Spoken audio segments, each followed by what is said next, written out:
What are you doing? Unlocking the church door. Why? We're going to practice. On a Tuesday? Who gave permission? I have a hotline to God. Blasphemous little whelk. I'm sure he thinks well of you too, Reggie. After you, Emma.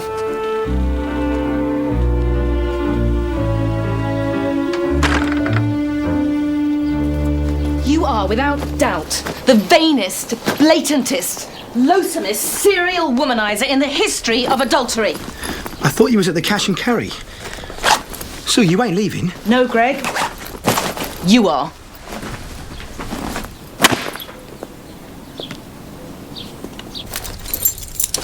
Just to save me changing the locks. Yeah, not my trousers. Why not? You hardly ever wear them.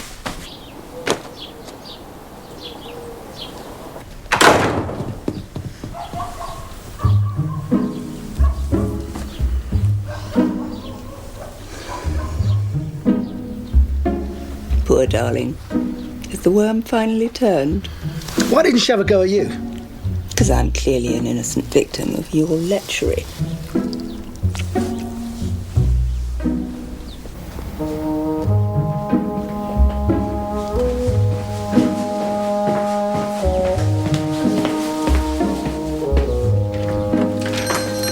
Sorry, Reggie, we're closed. Greg and I are just terminating our marriage. That's the spirit. You're worth 10 of him. Those bloody bells. No, I'm late for ringing practice.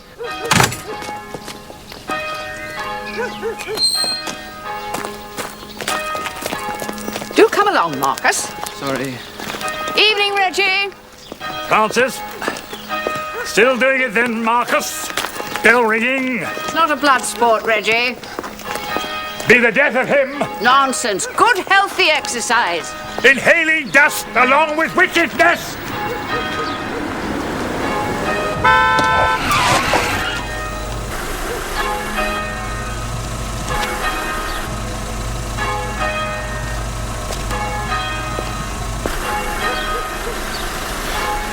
You all right? Where's the church? Just follow your ears.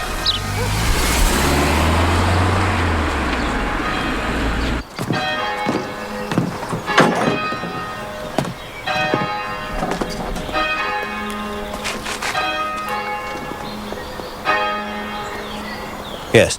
No, of course not. Yes, thank you. I'm well aware of the payment deadline and of the interest accruing thereafter. Yes, and of the surcharge. Thank you. I'm writing you a cheque at this very moment. Figuratively speaking. You! You in there? Oh, for pity's sake. Hello, Uncle Reggie. What's going on, Hugh? Are you moving? Moving? No, of course not. No, just decided time for a change. Of decor, going modern. Ah, made one of your killings then, have you? Stock exchange. Oh, yes, that's right. Yes, just a few thou. Excellent. Proud of you, my boy, as always. A rock in the morass. Thank you.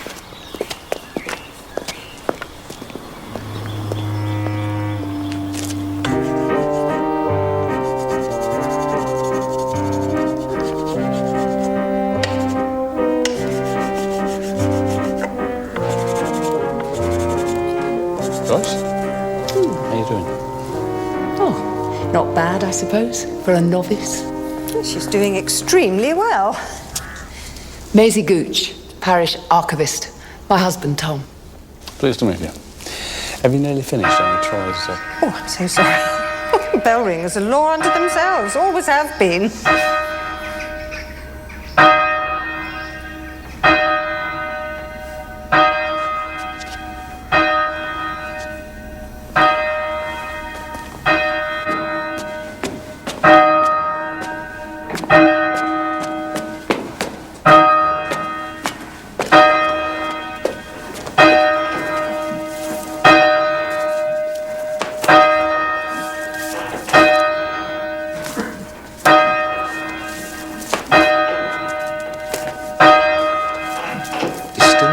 feeling it, Emma. You're not quite there on the stroke.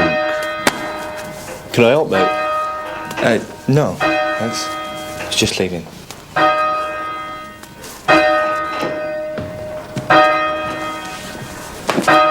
Oh, sorry. Thank you.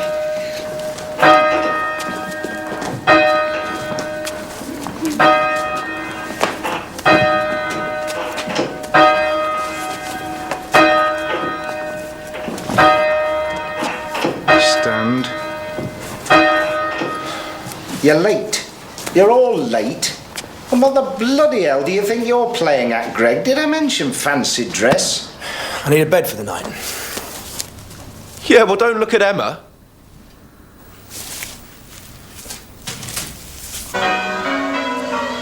Isn't that just England? They're practicing again in a couple of days if you're interested. Oh, yes. Thank you, Troy.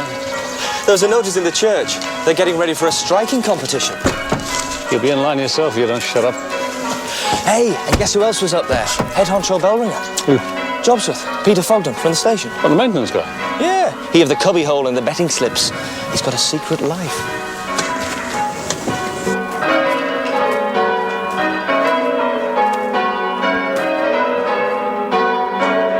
That's all. Stand.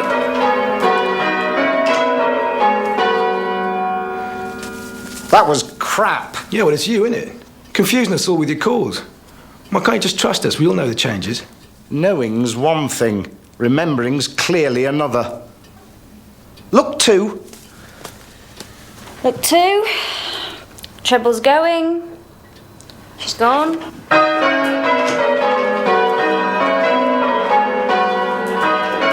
Go Grand Sir Doubles.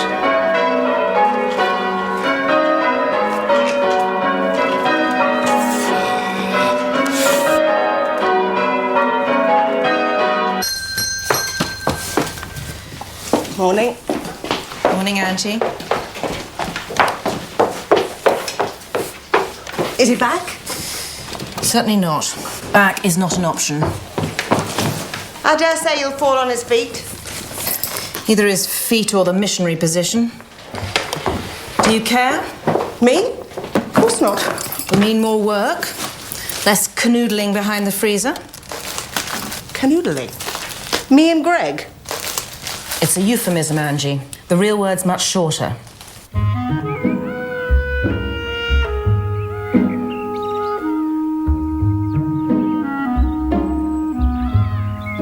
So where are you going?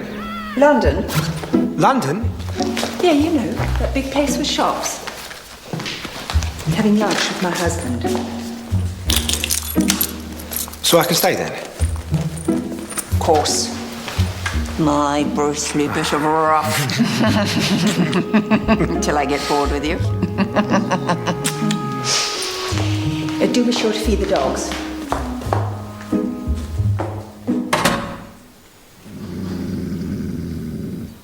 You don't find yourself being drawn into it then, sir? What? The fascinating world of brass rubbing. Strangely, Troy, no. Come on now! Go on, Smitty, my son! Come on, my boy! Go on, my son! Go on! Go on! Oh, yes! Oh, you take! He won, Mr. Barnaby. Ring-a-ding did it for us. Ring-a-ding-a-ding! Us? No. Us! Me and the team at Midsomer Wellow, the bell ringers. We pulled our stake money, put it on the nose, and ring-a-dings come in at 100 to zonking 1. We made 30 grand. 30 grand! Only one way to celebrate.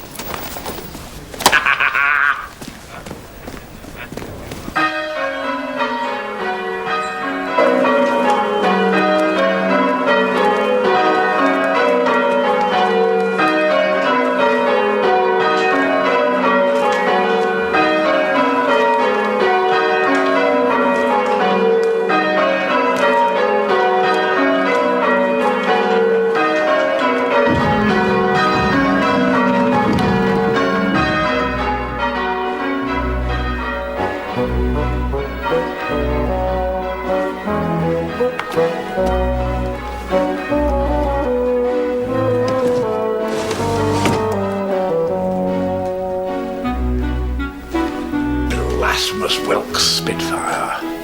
The lot of them.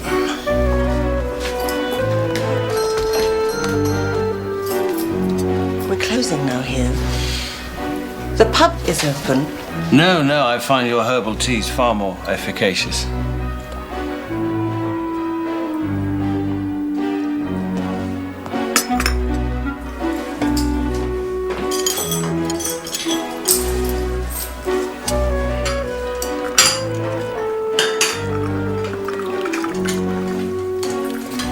So is God's gift sharing his winnings with you then?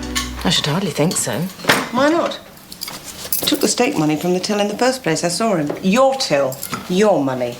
You're entitled to at least half. Angie, my dear, the sum is trifling. I simply cannot imagine Sue being so terribly mean-minded.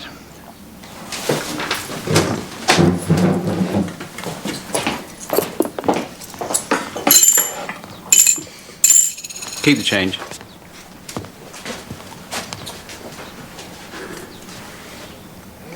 Good night, Sue.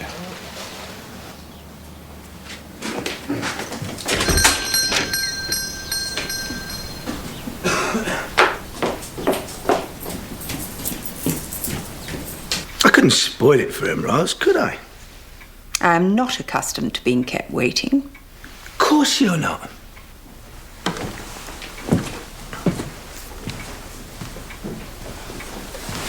Of course you're not. And beer fumes are not an aphrodisiac. No. Look, Roz, I'm sorry. Really. Oh, sorry, what are they barking for? I don't know. I don't speak Labrador. Maybe I never shut the door properly. You going up while I check, yeah? And I'll clean my teeth on the way back.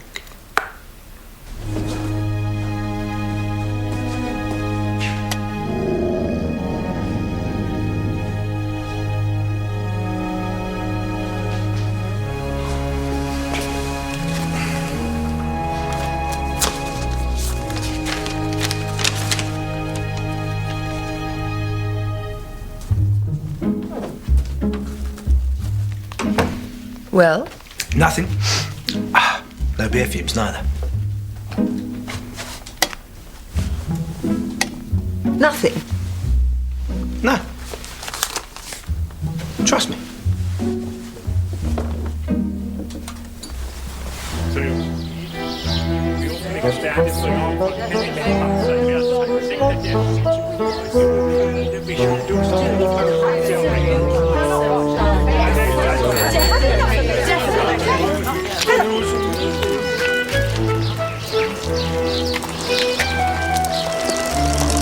Your days are numbered, Fogden!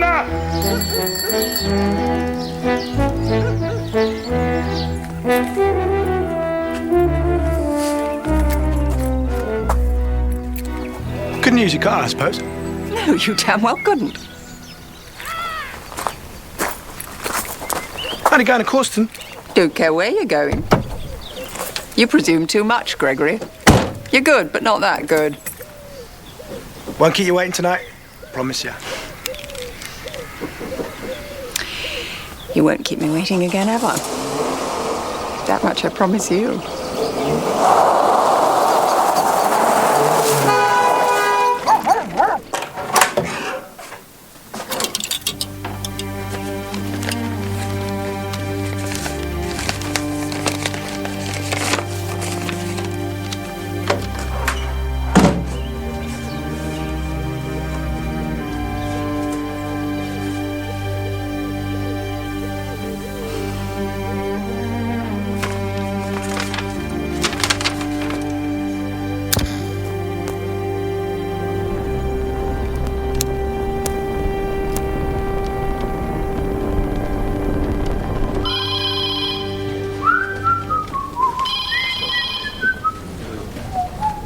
Morning, Mr. Barnaby, sir. Peter, not changed your life then, ring-a-ding? No, sir.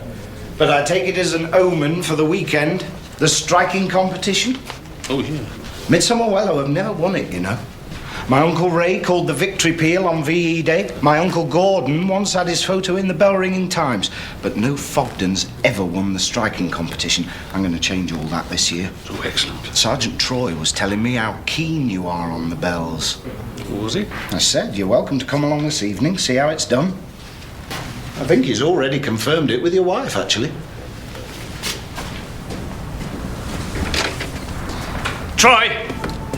Don't know why you're being so grumpy about it. Not being so grumpy about it. Some of the bells are 600 years old. Just think of the stories they could tell. Oh, we're not getting a lecture as well, are we? Excuse me, Mrs. Barnaby, Mr. Barnaby. Hello, Maisie. Are you off to the bell ringing too? Oh, no, dear, I don't think so. Afraid there might not be any. Why they can't just live and let live, I don't know. The bell of this belfry has been blessed and sanctified, and yet you feel free to use them like toys.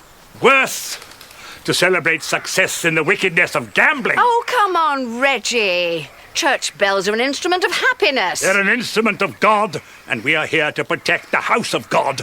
You're a bunch of depraved heathens. I'm not a heathen, Reggie.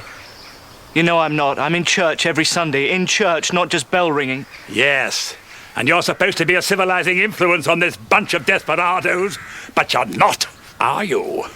You're weak, and the weak must face the consequences.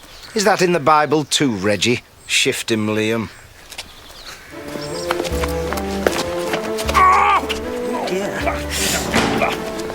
God doesn't mind, Reggie. I know he doesn't mind. Come on. Pub instead. I'm not crossing his picket line. Come on. Reggie, you all right? Of course I'm all right. Vengeance is mine! That's in the Bible!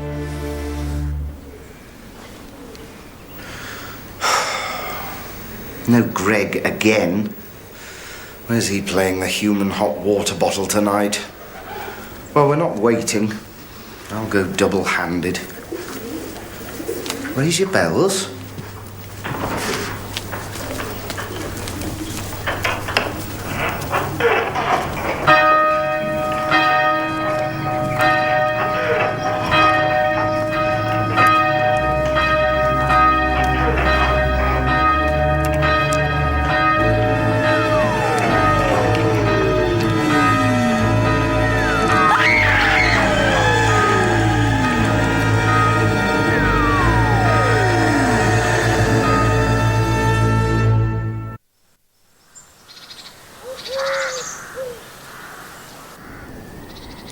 Did one of us kill him? Well, some of these bells weigh half a ton. He's been shot through the heart.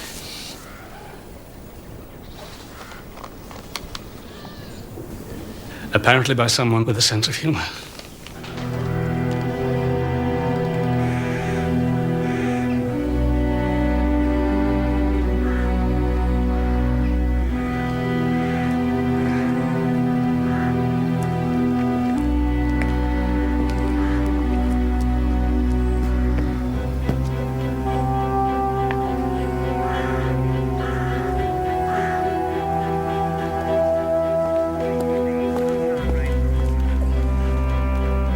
First on scene then, sir? Yes, Troy. First on scene. Amazing where an interest in campanology will land you, isn't it? I am not interested in campanology, Troy. I am here because of your big mouth. Now, what would you rather do? Crawl about in blood looking for a bullet? Or sit in a pew taking notes? Best leave the crawling about to the experts, I think, sir. I'm sorry to use your church as a police interview room, but you're all here, I'm here, so... Why would anyone want to kill Greg? That is exactly my first question, Miss Tyso. I suppose this means the tower's out of bounds while the men in white coats swarm all over it. Peter! Well, it's just typical of Greg, isn't it? Dying in the way most likely to screw our chances in the striking competition. There most likely won't even be a competition now. Is the bell tower locked when you're not ringing? Yes, and that's the only way up. Who has the key? None of us. And all of us. Cracked Abel looks after it. Cracked Abel, what's that? The old bell in the corner. The key's kept under it, has been for centuries. Was the key there when you all arrived for practice? Yes. I'm sorry, everyone. I feel compelled to tell the truth. Mr. Stedman, do you want to talk in private? No. I met Greg earlier this morning in Corston. Said he'd had a letter. A letter? Last night.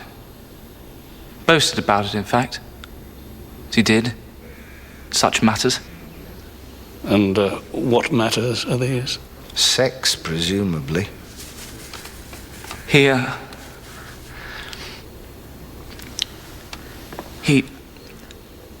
said he'd had an invitation for a bit of leg over, as he put it. Bell Tower of all places. Final fling before the wedding. Whose wedding? Emma's. Marcus! What? What are you saying, you little rat? Liam! What are you been up to? I'll break your bloody neck! Liam! Liam! No, look what you've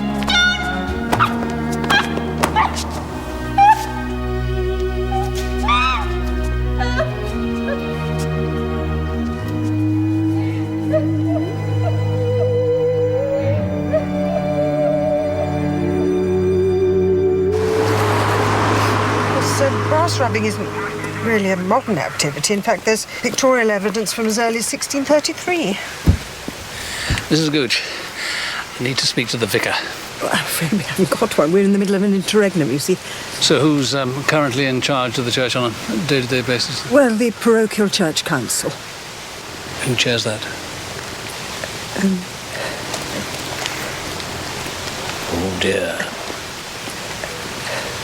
Well, anyway, there's going to be no bell ringing, Joyce, so you'd best... Leave the car, won't you? Well, I could drive you home. You only live at Corston, don't you? I'm perfectly safe. Should we be letting these bell ringers just slide away, sir? Do you want to sit up all night with them? Well, no. Oh, well, while the experts are doing their stuff up in the belfry, you can cherche the femme. Sir? Greg Tutt was a womanizer, yeah? Well, apparently. Good. Heads or tails? Heads. Oh, well done, Troy. Lady of the manor.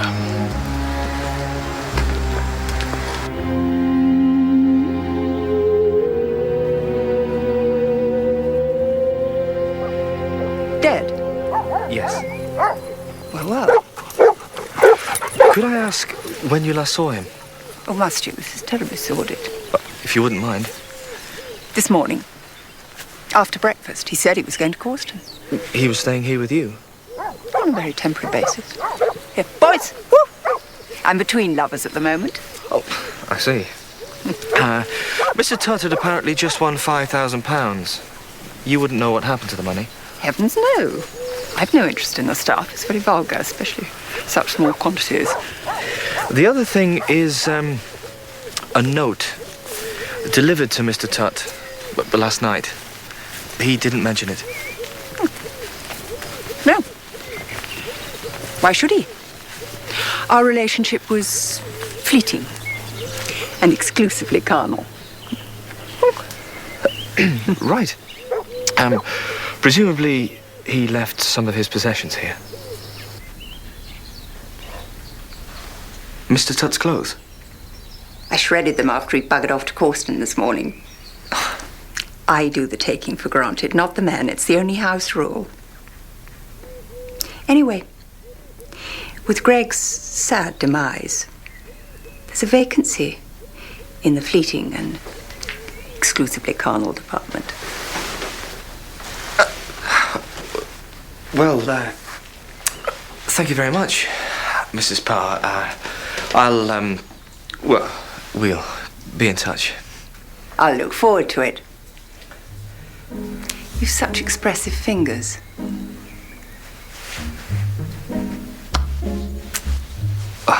Thank you.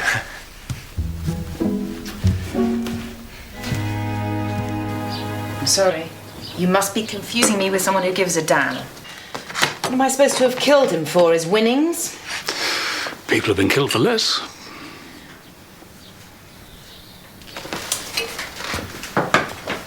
All I've wanted, Mr. Barnaby, for as long as I can remember, is a Greg-free existence. And I achieved that 2 days ago. I didn't need to blow his chest open, I just threw his clothes out the window. Much less hassle, and no mandatory life sentence.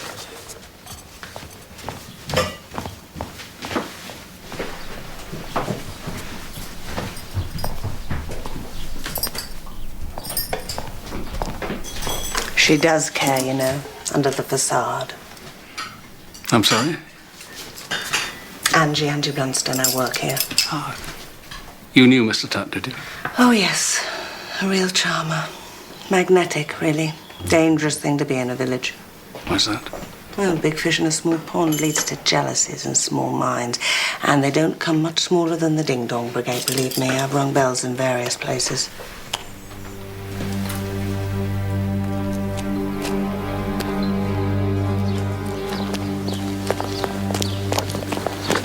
I saw you in the tea shop, Mr. Barnaby. Did you, Peter? Angie Blunstone is a dried-up, poison-tongued harpy. She had a knife into me, presumably. Well, did she tell you why? Because I turned her down for the team. We took on young Emma Tyso instead. Of course, Angie, being Angie, told everyone it was because of Emma's attributes, shape-wise. I haven't got time to look at Emma's round bits. A bell-ringing chamber's a pressure cooker, Mr. Barnaby. It's tough, physically and mentally. You have to divide your brain into different sections. How was Angie going to do that? She hasn't got a brain to divide. Is it true Greg fancied himself as team captain? Yes. Fancied himself full stop. But he had good hands. And stamina. Yes. No one seems to dispute that.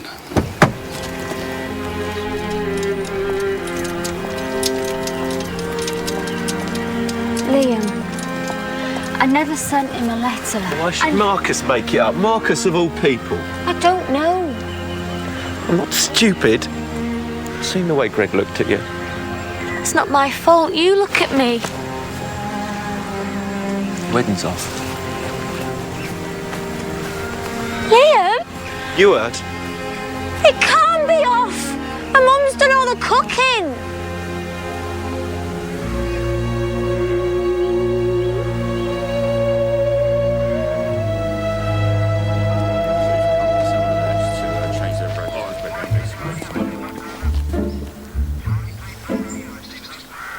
You're right, Troy.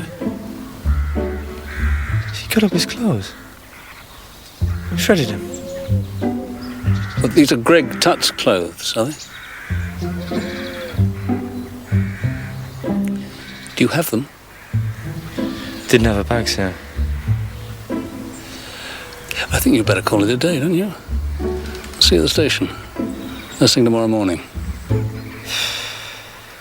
Will you display it? Rubbings make excellent decorations. I hadn't really thought. Hello? We're in the kitchen, Tom. I'll leave you in peace, Mr. Barnaby. But if I can offer any insights, well, I don't miss much. Thank you for the coffee, Joyce. Well, thank you for the lift. Well, I'll see myself out, dear. Don't worry. It was just so kind of you. Oh, that's a great pleasure. You'll find a way out with the one-way system, all right? Not putting him on the wall, are we?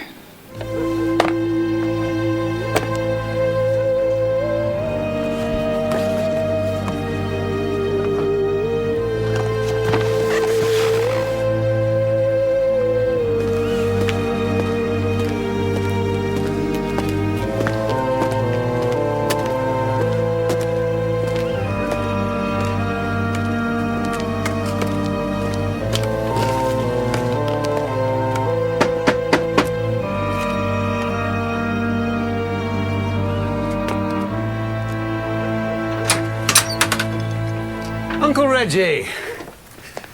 You're out late. Things going around in my mind, Hugh.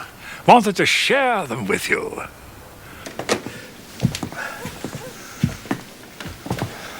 I haven't started yet, then? Started. The redeck, going modern, didn't you say? Yes, that's right, that's right. No, I haven't had time. Gin? Please. You heard about Greg Tutt? No great loss. Pity someone doesn't put a bullet through all of them. That's a bit strong, Uncle. What are these things going round in your mind? Money. And my will. I'm 75, Hugh, and I've decided to liquidize, is that the word, my assets, and put the money where it's needed in the here and now. Do a bit of good while I'm still around to see the results. Oh, that's very generous of you, Uncle. Very generous indeed. You, being my only living relative, are principal beneficiary under the will. Well, yes, and I consider myself extremely fortunate. But you clearly don't need the money. I mean, unless a man of a certain age would have caved in, you know, after losing their job in the city. But you proved yourself to be a Barton through and through, my boy. Resilient, independent. It's most gratifying to know that you're secure.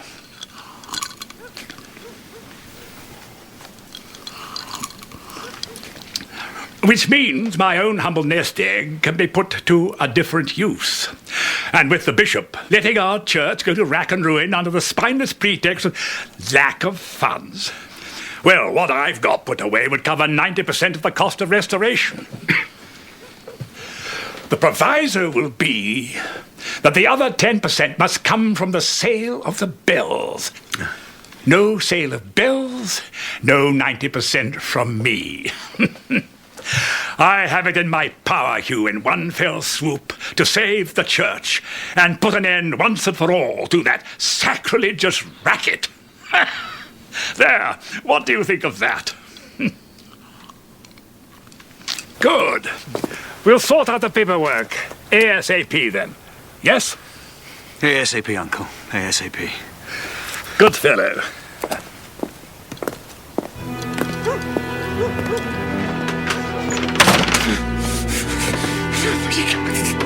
You can't do this to me, old man. You cannot do this!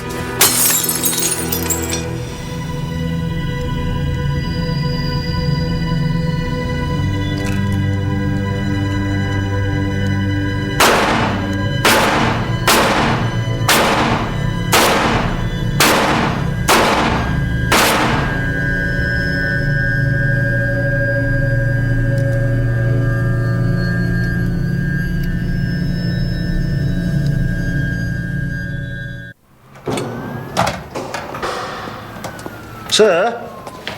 Peter. When can we have our bell tower back? Tomorrow, I hope. Tomorrow? We've already lost one night's practice. The stacking competition's only 3 days away, you know.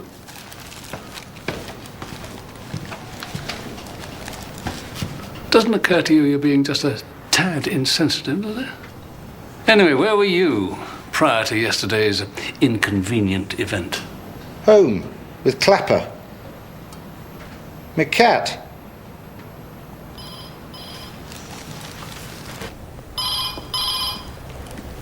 Ah, sir.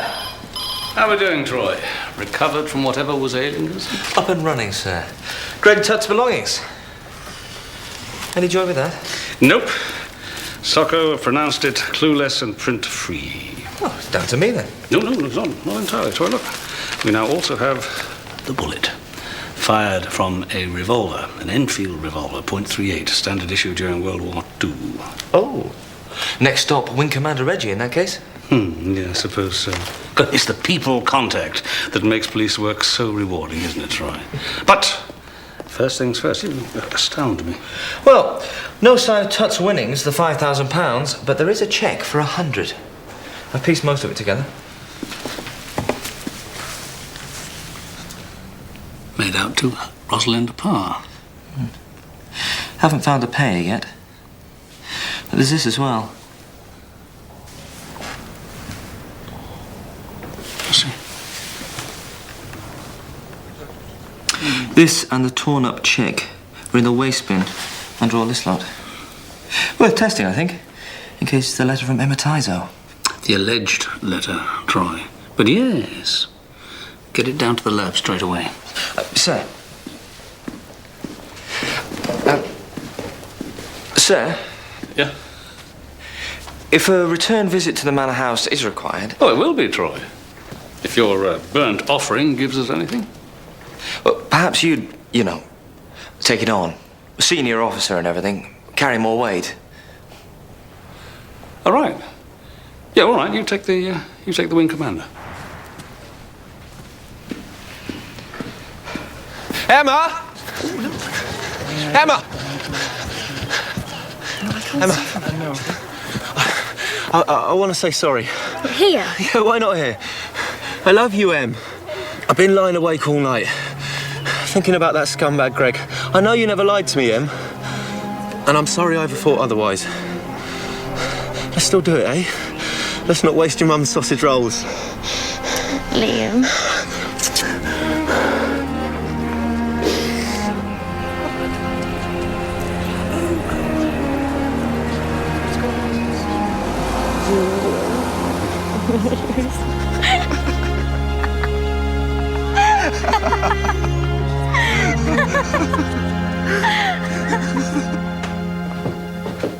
A cheque?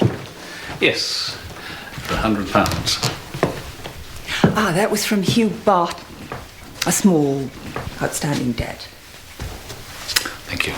He arrived to pay it off while I was having a ripping time with my craft knife. So why did you rip that up too? The cheque? Some men I take pity on. Hugh's broke and hopeless with money. I saved him the embarrassment of his cheque bouncing. Of course, if he were a bell ringer, he'd be laughing. Greg Tutt's not laughing. You lied to Sergeant Troy yesterday, didn't you? About a letter received by Greg? I don't believe I actually lied, no. There was a letter. It had been burnt, but a name is still legible. Emma. You have the most amazing technology. I believe you burnt that letter, Mrs. Parr. After all, you felt strongly enough about Greg's behaviour to slash his clothes into ribbons. You're rather shocked, young Master Troy. But you're right. I did effectively deny knowledge of the letter, and I did it solely to protect Emma Tyso. If the poor child lured Greg to the bell tower in order to kill him, well, good for her. She struck a blow for decent womanhood. Not a club of which I'm a member, of course, but a girl can empathise. A revolver? Yes, sir. I wasn't a cowboy, sonny. I flew Lancasters. Do you think we leant out of the cockpit and peppered Germany with our pop guns? No, sir. I suppose not. Through here. Caught me in a bit of a state, Mr. Barnaby. Auntie, that's a grade A porky. It's always been like this. Never has been anywhere to sit down. I expect you're right. My nephew Dennis and his lovely wife Jen. They're visiting from London, together with their unborn son. They know it's a boy. Isn't that amazing? It's not that amazing, not nowadays. Oh, it is. So useful. I know to buy blue wool. We'll get out your way. No, please, all right. Oh, we were off anyway. Jen needs to put her feet up for a bit. My dear. Bye, Mr. Barnaby. We're chuffed someone in the family is pleased, auntie. Write and tell the old misery, will you? That's my brother, the old misery. Thinks we should let the line die out, thinks we're an unlucky family. Oh. I never see him anymore. Haven't got the patience. Trouble with being parish archivist is, well, it's the archives. I'm sure you didn't come to talk about history. Only of the most recent kind, Mrs. Gooch. We're seeing everyone in the village. But we now know that Greg Tutt died 2 hours before his body was found. Oh, dear. Well, I think I was at home then, on my own. But I'm not actually asking you to establish an alibi, Mrs. Gooch, but could you cast your mind back? Anything at all you might have seen or heard? Anybody in a hurry? Carrying something? Disposing of something? A gun? I did see Frances Le Bon earlier in the day with her gun. Of course, that's not unusual.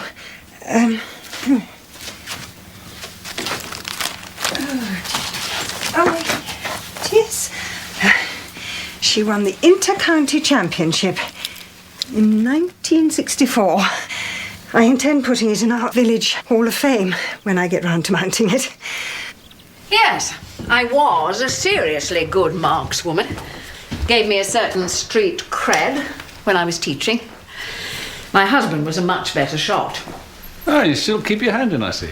Here and at the club in Causton. Veteran standard now, I'm afraid. I bet you're still better than most, aren't you? And your husband? He died 10 years ago. Of natural causes. Not that there's anything natural about a stroke at 50. Anyway, my guns.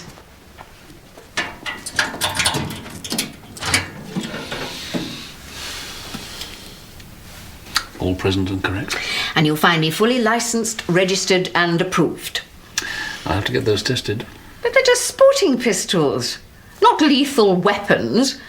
Gas-powered replicas, perfectly legal. And without doubt, all you've got. Of course.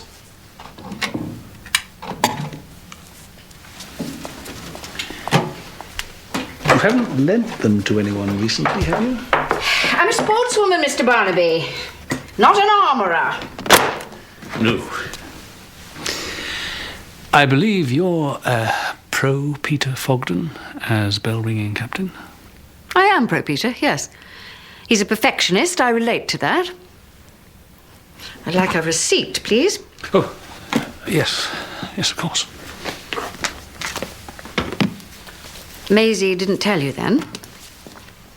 Maisie didn't tell me what? Back in the 70s, my husband Tony and I ran our own gun club here. So you see, there's quite a few people in Midsomer Wellow, apart from me, who know how to handle a gun.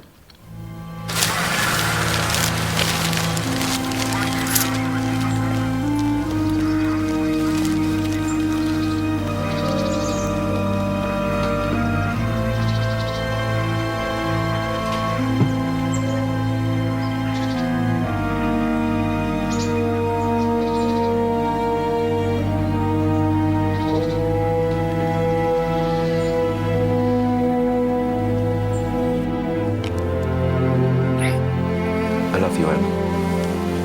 I love you, Liam.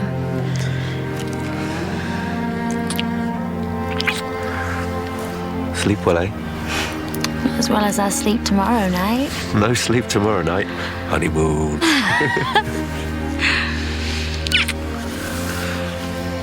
See you in church then. Don't be late, eh?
turn the pages for Wing Commander Barton, don't I, Reggie? Yes. I can read music, and it gives his arthritic old fingers one less thing to worry about.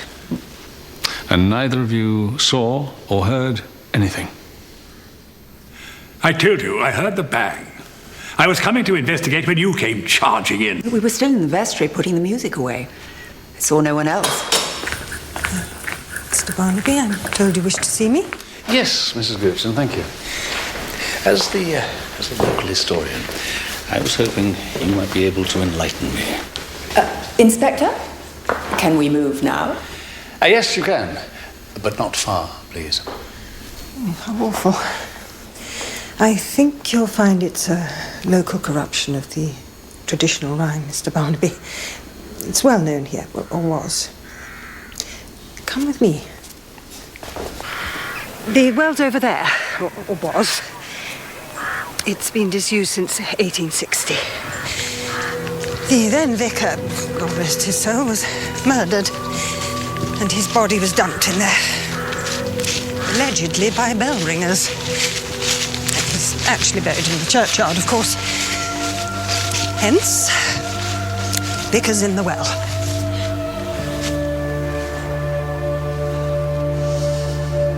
Well, that's what she says. Murdered by bell ringers. Well, there's no reason to doubt her. She's the archivist, but I don't see what you're getting at, sir.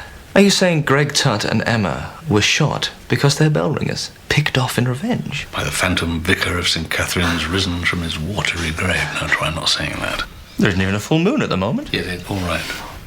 But whoever left those notes knows the local rhyme and presumably the origin. Why leave them? To muddy the waters?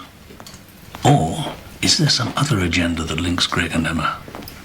These murders aren't very good for trade, you know. Oh, we're doing our best to compensate. I still think it's a woman. You said it was Marcus. Well, I include him in that category. Either way, it's got to be sex.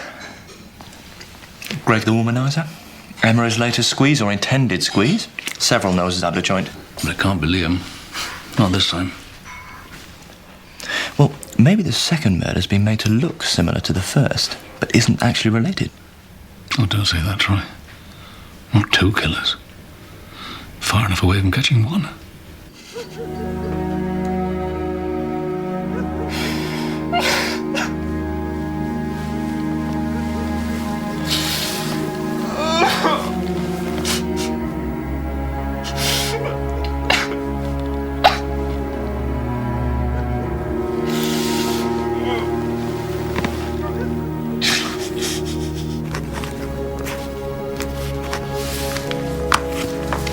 The deed is done, Spitfire. The deed is done. Ah! You, come in, come in. Just this moment written to the bishop, as per our little discussion the other night. I just like to be there when he reads it. But don't you think, given what happened this morning, Emma Tyso, I mean, shouldn't you, out of respect as it were, hold back for a decent period? A few weeks, maybe. A few weeks? Good grief, no. Time is of the essence. Vital repairs need to be put in train before another winter takes its toll. No more excuses for Bishop Trev. The money needs to be shoved into his limp little palm ASAP. Well, would you like me to deliver it? Wouldn't dream of troubling you, dear boy. No, it's no trouble. I was saved with that frightful bus journey. Already spoken to Susan. Sue Tutt? Fine woman, don't you think? Well, yes. Needs her mind taking off things. She's going to deliver it for me.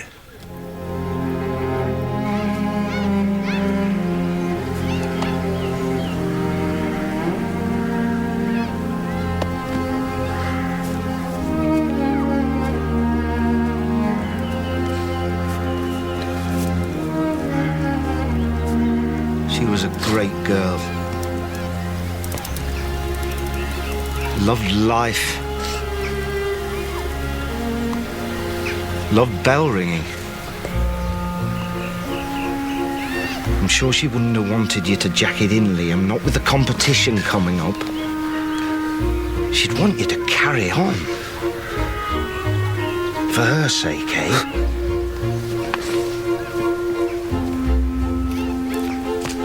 Initial forensic test of the Amatiso bullet. Fired from the same gun that killed Greg Tutt. Oh, well, at least we're back to one murderer. Yes, but apparently it isn't Francis Le Bon. Not murder weapons, then? Replicas, as you so rightly said, Mrs. Le Bon, unmodified. I'm sorry to have troubled you. Not at all. There's something else, though? No, I don't think so. Do you own a word processor, Mrs. Le Bon, a home computer? Yes. Who doesn't?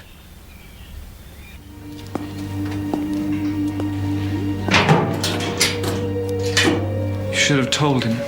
No. What are we going to do, Francis? Stay calm, Marcus. What else?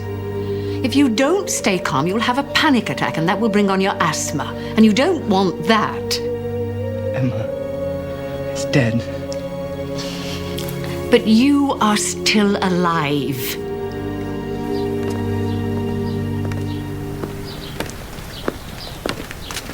Got you at last, you little whelk. What? What's up with you now, you mad old badger? You can kiss goodbye to your precious bells, that's what. They're as good as gone. Will be if the bishop gets that letter. Bishop? What letter? The blameless Sue is the messenger of fate. But one should never shoot the messenger. Ding dong bell. We're all in the well.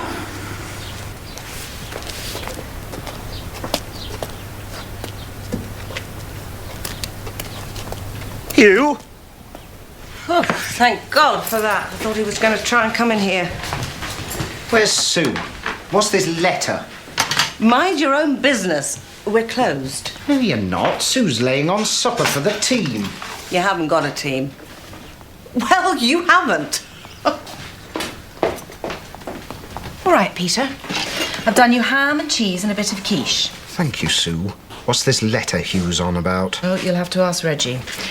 Would you like tea or coffee or a pot of both? Sue, is it about my bells? Sorry, my lips are sealed. Evening. Hello, Francis. Marcus. You all right? There you go. Angie, I've got to pop out for a bit. Do you mind staying on? No. It's not as if I got a life.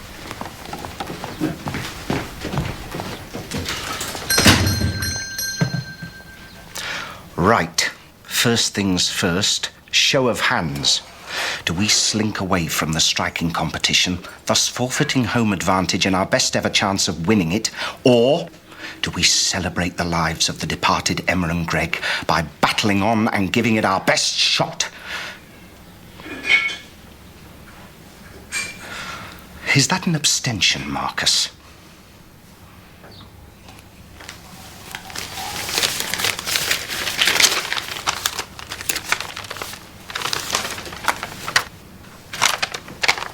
Where did this come from? It's on my doormat. It's a wind-up, Marcus, by one of our sick-minded opposing teams. They've come up with this as a means of undermining morale. Well, they've succeeded. I resign. Pull yourself together, Marcus. You're always telling me to pull myself together. I'm not a child. You promised me that you wouldn't break ranks. I've had one as well.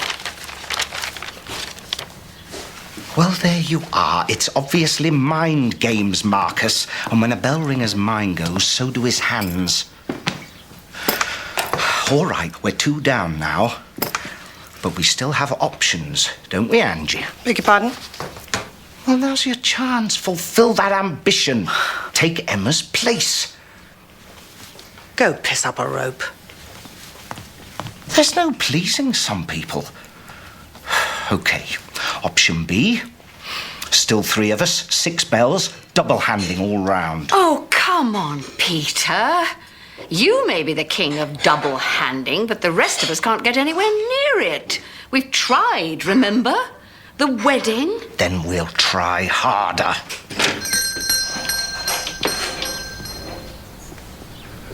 I've spoke to Emma.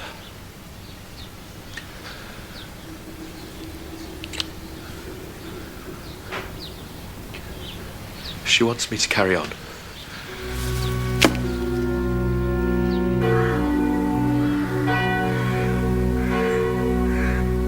I must say, Marcus, I'd hoped for better from you.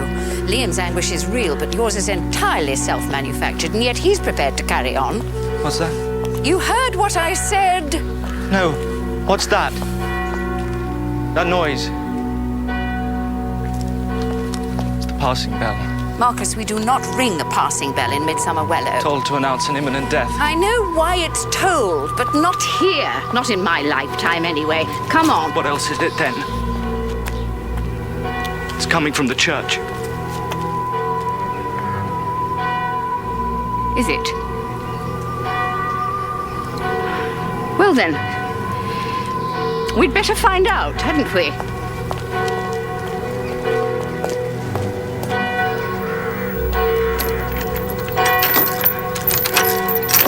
Who's done this? Francis, you know I can't climb. Well, then you go home. Leave it to me. Go on. Francis?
I knew it sounded wrong.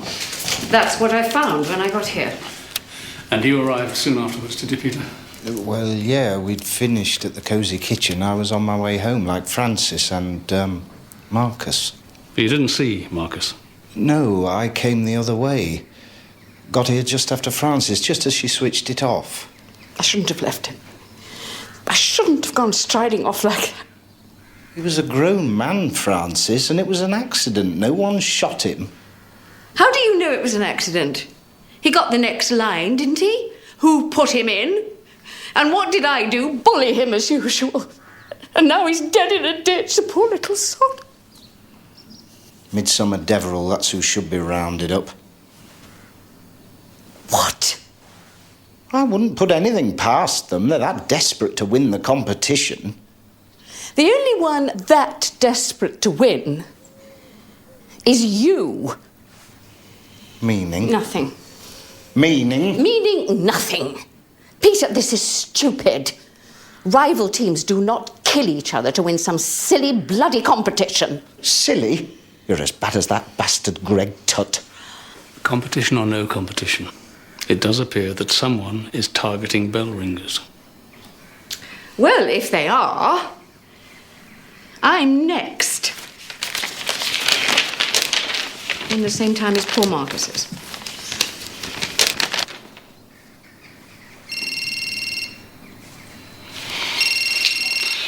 Barnaby. Sir, I was wrong about Marcus Stedman. I'm at his house. He had a king-size crush on Emma Tyso. Did you know about this obsession with Emma? Yes, I knew. Forgive me for asking you this, but you and Mr. Stedman, were you ever more than just neighbours? Yes, we were. I never had any children. Marcus was orphaned many years ago. A mutual need. And a bloody good parent I turned out to be. This mark, local mud and traces of rubber, looks like he was prodded in the back at some point before or after he fell in the stream. Either way, if someone was there to do the prodding, it makes the death decidedly less accidental. Doctors found a mark on the skin, a contusion consistent with said prod. Mud and rubber. It's got to be the end of a walking stick, wouldn't you say? And this is what else we found in the stream.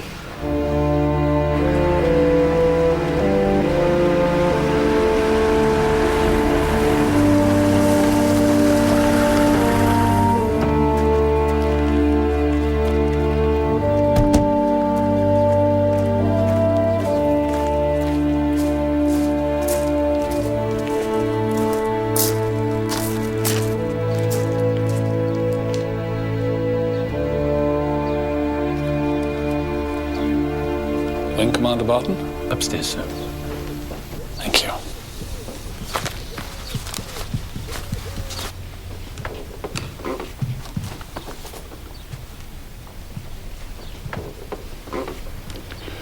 He passed away in his sleep last night. I'm sorry. Poor old bugger. Been over-agitated for days. Those bloody bell ringers, you know. Was he alone? I found him this morning when I came round to see him.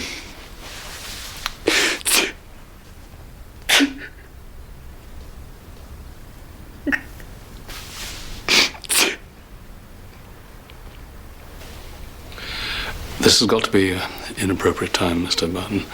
But would this be one of your uncle's walking sticks?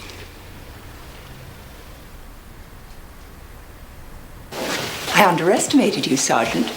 I find that rather refreshing in a man. It's terribly late. Hope your reason for calling was just a pretext. Oh, yes. Oh, no. It's about the letter you burnt. Sergeant, dozens more of us have been mown down since then. You surely can't still be at first base. Well, yes. Oh, no. It's just a line of inquiry I'm keen to explore further. I'm all for further exploration.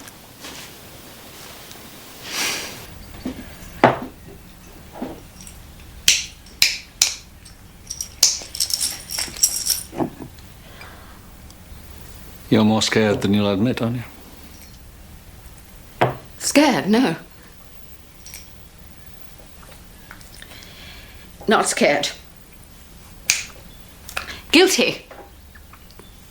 I used to tell the kids in school, own up and you'll feel better. Well, that's very good advice. Why don't you tell me? What kind of gun killed Greg? And what killed Emma? The same? Well, I can tell you, yes, that the same or a similar weapon was used in both cases. An Enfield revolver. World War II vintage. Yeah. And being a gun expert, you'll know exactly what kind of damage such a gun can do. Oh, yes. Tony, my husband, he used to have a pair. Unlicensed. He was crazy about guns, and the laws were less strict in those days. When he became ill 10 years ago, I became rather careless. And I'm afraid a pair was stolen from the back of our car. I mean, things were pretty bloody at the time, and I'm afraid I didn't report it. And then, when he died, everything seemed so unimportant by comparison. I'm afraid I let things slide. And then 10 years later, Greg Tutt gets himself shot. I'm guilty. And it doesn't feel any better having told you. Why can't I swallow the whole bloody lot and have done with it?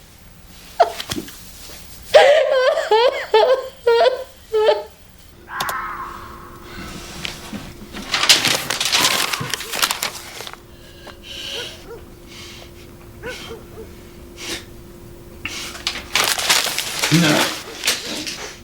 I know there's a difference in our ages, but I think that's exciting. Others will disapprove if they find out, but I'm not going to tell. Are you? I've seen the way you look at me. I know what you want. And I yearn for you, too. It will be our secret. A lover's tryst.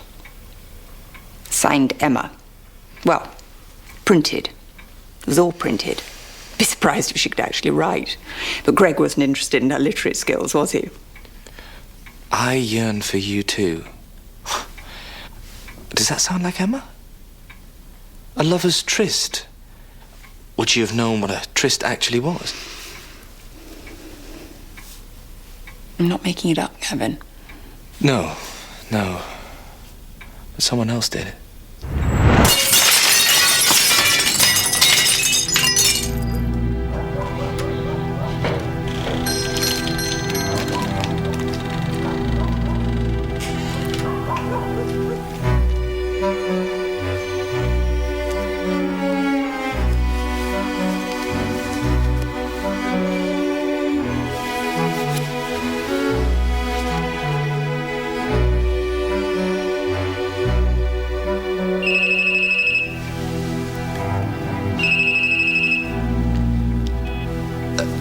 Troy, you get yourself over to the cosy kitchen as soon as possible. Someone is trying to break in.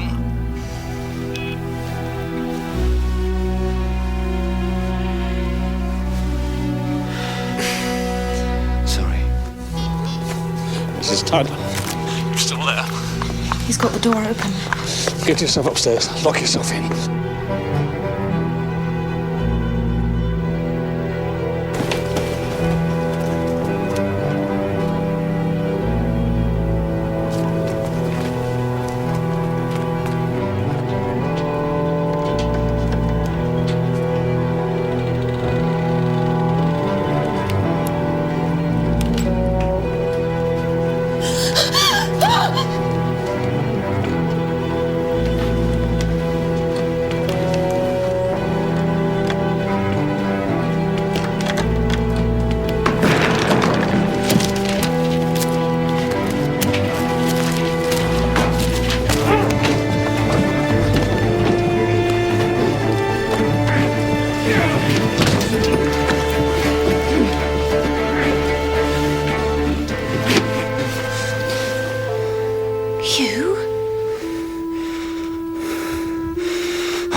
So, having done for the Winco, all you had to do was get rid of the letter, produce his will, the one without mention of church bells or restoration funds, and Reggie's your uncle. You think I hurt Uncle? No. He was a cantankerous old bugger, but he was a fine man in his day. Better man than I'll ever be. I'm sorry, Sue. He thought the world of you. Always said so. I didn't mean to frighten you.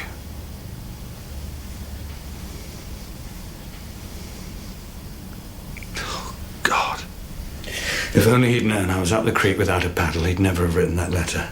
He did know. You're so stupid, Hugh. Reggie wasn't. This whole letter to the bishop thing, it was a charade. He was trying to goad you into being more honest with him, saying, "Uncle, I've screwed up. Could you help me?" Instead of treating him like a senile old buffer. So there is no letter? Oh, yes, there's a letter, and it makes a generous donation to the church, but it doesn't alter Reggie's will. Hugh still inherits, whether he deserves to or not.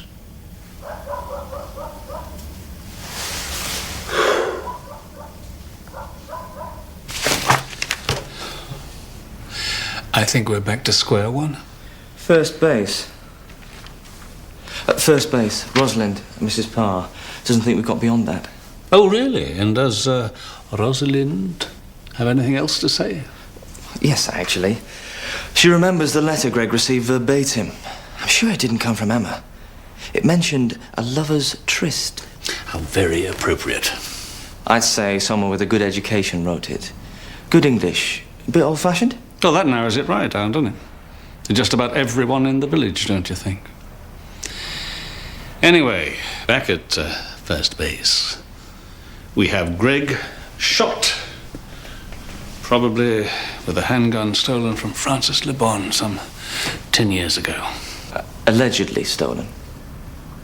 The boy's doing good. Where's your tie? Never mind. Greg, motives for the murder thereof. Now, we've looked at greed, sexual jealousy, righteous religious anger. What about pride? Jobsworth. Ring-a-ding Peter. Pride, Troy, is Peter's driving passion. He's determined to be the first Fogden ever to win the striking competition, and pride can lead men into all kinds of folly.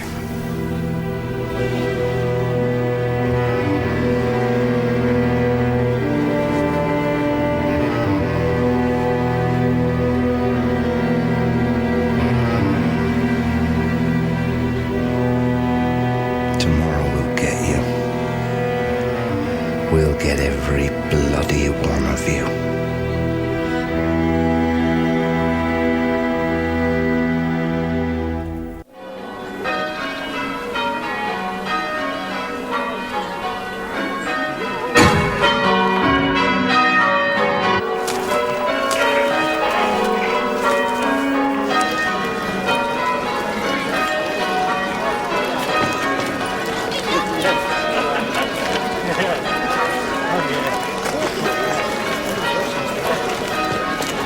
Thanks, George. Reggie Barton's post-mortem. No sign of anything other than natural causes. So, 3 murders only. And all of them bell ringers.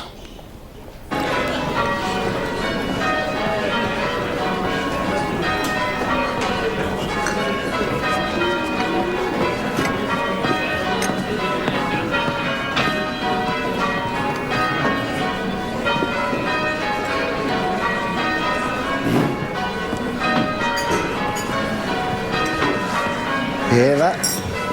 The 4's late every time. You'll see them off, no problem.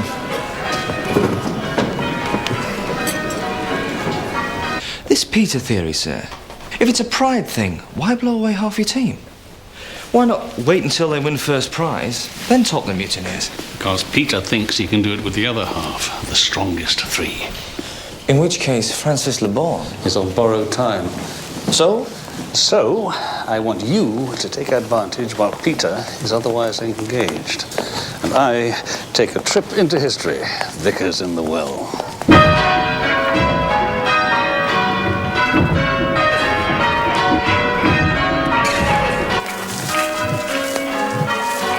This lot haven't got it either. They're all over the place, keep having to dodge. And we're not going to cock up completely. Double hand. No, we're not. Just remember what I said. Yeah, I know. We're doing this for Emma. Marcus. Greg. No, Liam, you're doing it for me.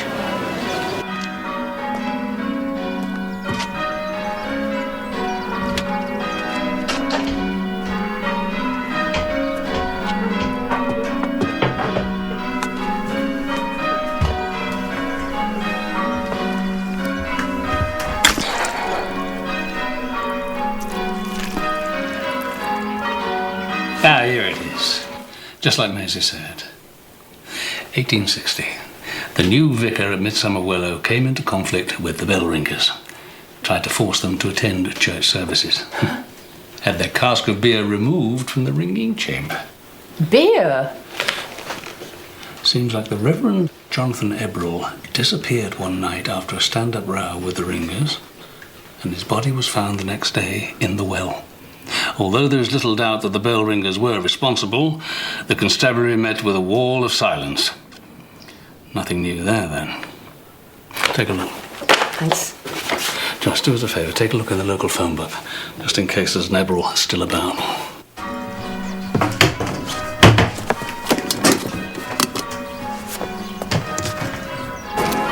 They're good. Not that good. Best so far. So we've just got them to beat, haven't we? All you have to do is concentrate. And let yourselves be inspired.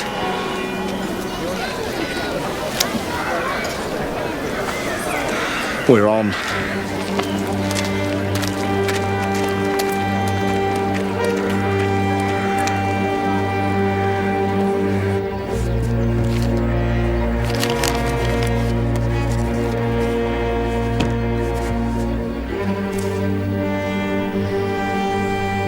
Right, ladies and gentlemen, you're just 15 minutes from heaven.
That was brilliant.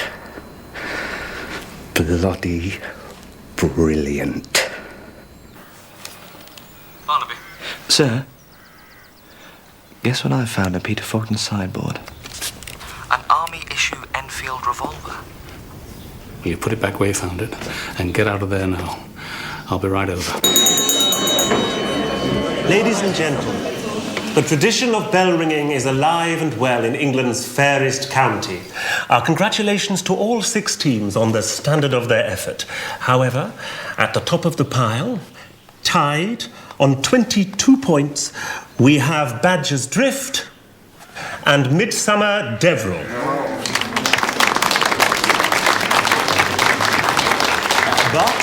But, against all the odds, pipping those two by a single point, are this year's winners of the striking competition, Midsomer Wellow. Yes! Yes!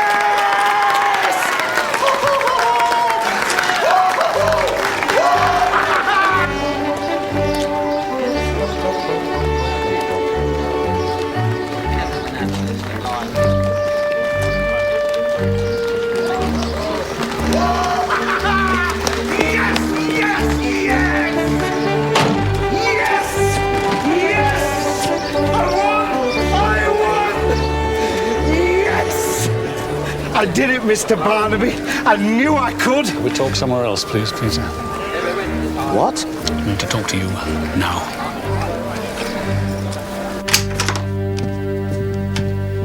So what's Frances making a fuss now for? It's years since she lost them. Since they were stolen, Peter. Would you know anything about that? They were sitting in her car. The window was open. They were crying out to be nicked. So you obliged? Look, I wasn't thinking straight. The wife had just left, taking half the marital income with her. So what were you planning to do? Start robbing banks? Oh, don't be stupid. I just thought I could sell them. Only when it came to it, I didn't have a clue how to. So what did you do with them? Stuck them in a drawer.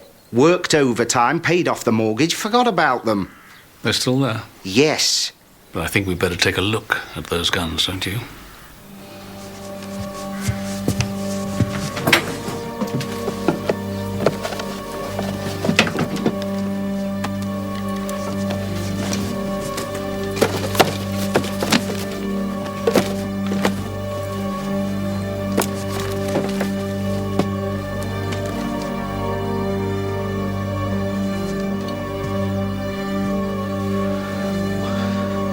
It's not here. The other one's gone.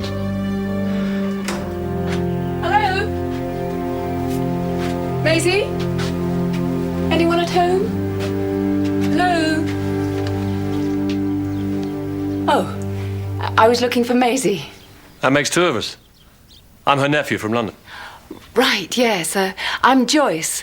I was hoping that she could help me with a bit of research I'm doing, but it can wait. I'll tell her to give you a call. It's Joyce, yeah? Yes. Thanks, Mr. Gooch. Hope you won't have long to wait. Ebro. Pardon? Dennis Ebro. Auntie's only a Gooch by marriage.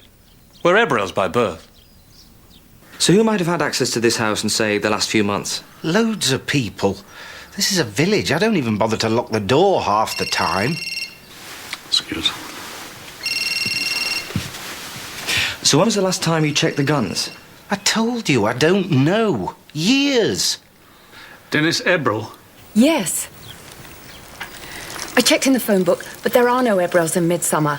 So I thought, well, go back to Maisie. She's not in, but her nephew's there, and his name's Ebrel. And so is Maisie's. Listen, Joyce.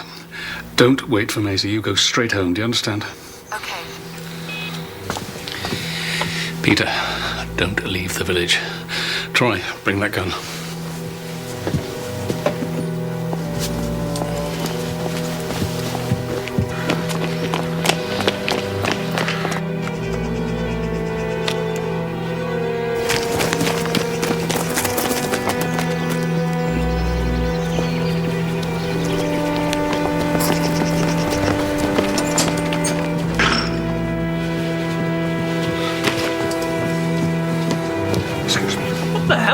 Another note, Mr. Ebrel.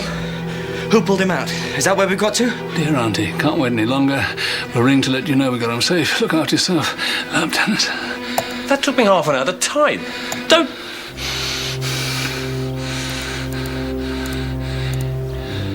Did you know about these? Those are the ones who were killed. Auntie wouldn't hurt a fly. Not worried about flies, Mr. Ebrel. And what about these?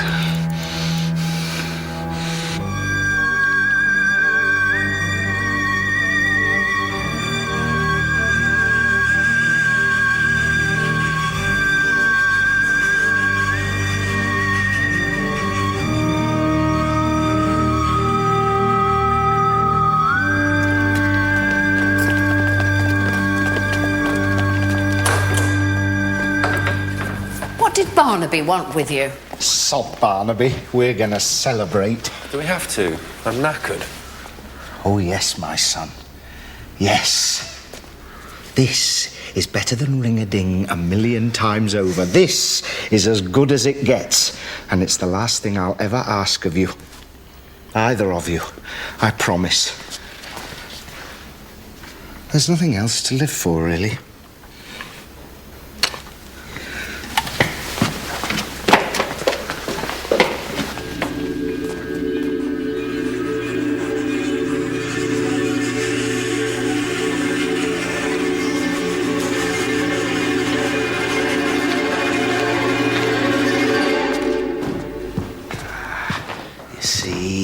Uncle Gordon, Uncle Ray, take a good look. This is the Midsomer Wellow bell-ringing team of the here and now. My team. The best.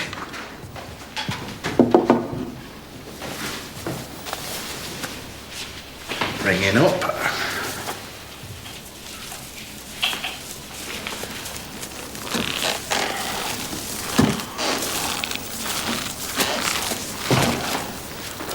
Who's been playing silly buggers? Go up and look, Liam. It's your bell, you go and look. Hey!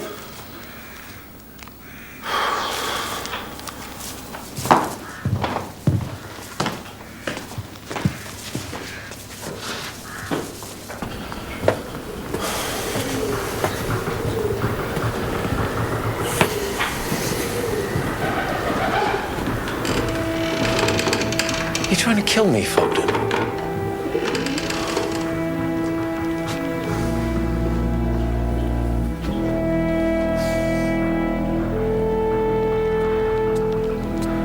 Bloody clappers have all been tied.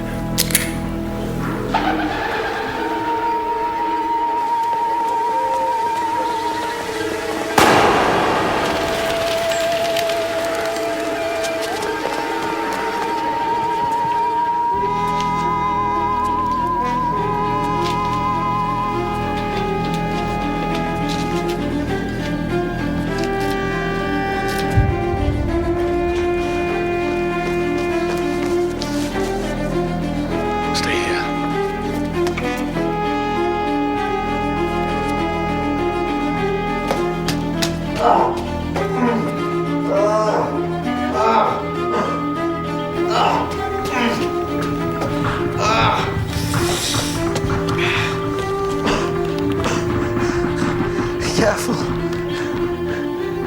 It weighs half a ton. Keep out of its way. Maisie.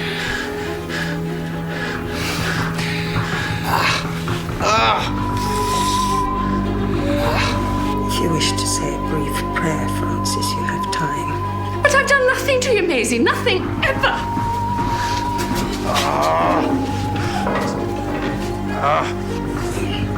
You're a bell ringer. You have an outstanding debt to pay, all of you. Debt? From 1860. 1860? I think that's a long time, Peter. It's only 5 generations. A blink of history since the Reverend Jonathan Ebrel was murdered in this church. But not by my family. No, mine. We don't go back that far. But I do. I have very close links. Blood links to the man you killed. Jonathan Ebrel was my great-great-great-grandfather. He died at the hands of bell ringers. His widow was reduced to poverty, and 5 generations of Ebrels have been dogged by disaster, despair, and depression, and suicide. Maisie, that's tragic. But not of our doing. We didn't kill him. The bell ringers of Midsomer Wellow killed him. They escaped the law of the land. You are the bell ringers of Midsomer Wellow. You cannot escape the laws of justice and retribution. There's no release other than expiation. We're all bound by history, you see. History and blood. Maisie, this is insane. But you're church archivist. A pillar of St. Catherine's. A pillar? An avenging angel, perhaps. My nephew's wife is having a baby, you know. For the sake of that unborn baby, and for the peace and happiness of all the Ebrels yet to come, the debt must now be paid.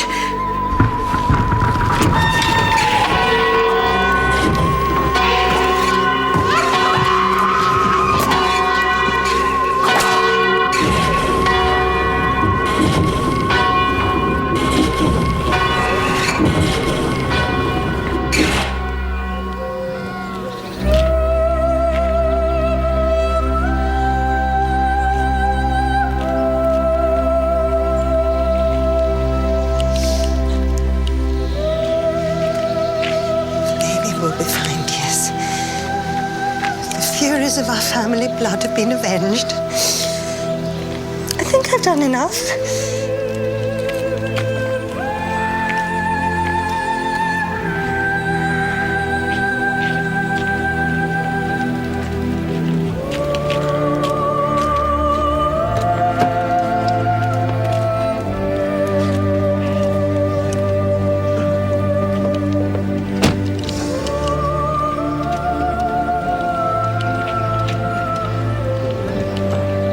Thank your lovely wife for all those cups of coffee. So nice to be welcomed into your home.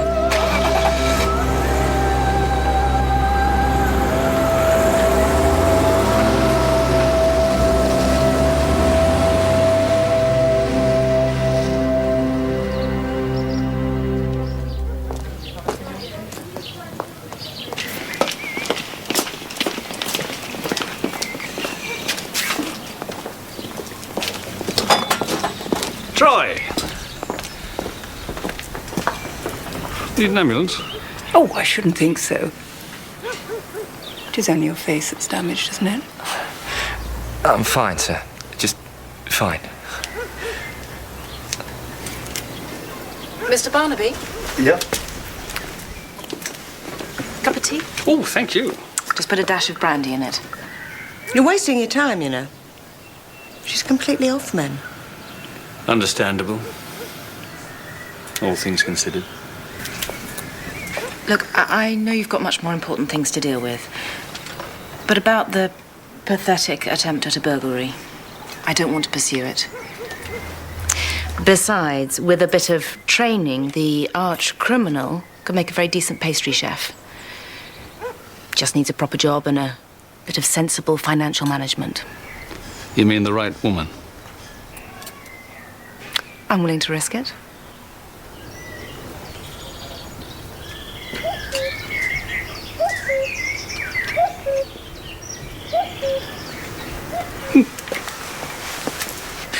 Troy, do you want a lift home? Just phone 999 in an emergency.